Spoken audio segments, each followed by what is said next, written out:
মানে আনন্দৰে ভোটটো দিবলৈ পালোঁ আৰু ৰাইজৰ সমাগম হৈছে আৰু যাতে শান্তিপূৰ্ণভাৱে আমাৰ এই মানে চেণ্টাৰ ভোট সমাপ্ত হয় তাকে ভগৱানৰ ওচৰত প্ৰাৰ্থনা কৰিছোঁ।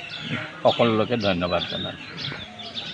লাকি বৰুৱা কাপলেট আছে পাৰ্টীৰ প্ৰতিনিধিত্ব কৰিছোঁ।